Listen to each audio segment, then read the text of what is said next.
Hello, and welcome to your conference Slack Workspace. In this video, I'll go through some of the basics about how to use Slack to communicate throughout the conference. Essentially, there are three main features that I want to show you how to use in our Slack Workspace. These features include direct messages, channels, and search. Let's start with direct messages. On the left navigation menu, you will see direct messages. This is where you can find people in the conference Slack Workspace. If you want to send a message to someone, simply click on their name and send them a message. Your direct messages are private and only you and the folks that you send a direct message to will receive the message. If I want to send a message to Kimmy, I can simply click on her name and type in my message. If I need to share a link with her, say for example we want to meet through Zoom or Microsoft Teams, I can simply paste in the link in the message and hit send.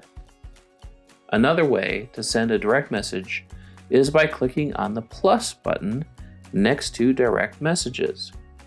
Here I can start typing a person's name and select them. If I want to send a message to multiple people, I can simply select the other folks I want to send the message to and type my message and send it.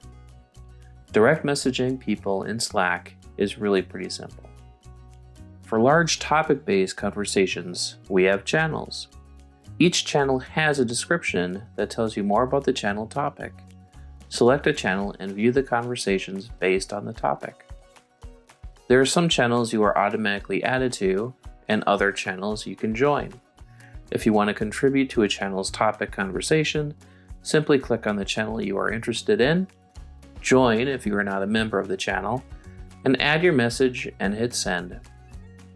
When you send a message to the channel, everyone who is a member of the channel will be able to see your message.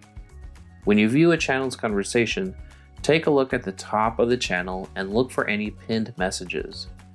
Pinned messages include messages that were added to the channel and marked as important for all who view the channel. Some pinned messages may include links to tutorials and other important conference information, so please take a moment to navigate to the top of the channel to view any pinned messages. If conversations and channels get long, you can always search for content that you want to find. To search for content, go to the top of the page and click in the search field.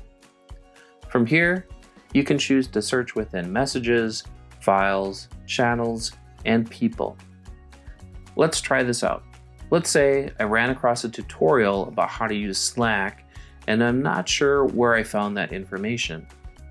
I can click in the search field, select channels. I can then add my search term, Slack tutorial, and voila, there's the tutorial I was looking for. If you can't find something in Slack, just search for it. And that wraps up some of the main features of Slack and how to use them. If you want additional information about how to use Slack, or if you have Slack tips to share, please take a look at the Slack tips channel for more information about how to use Slack. Thanks for watching and enjoy the conference.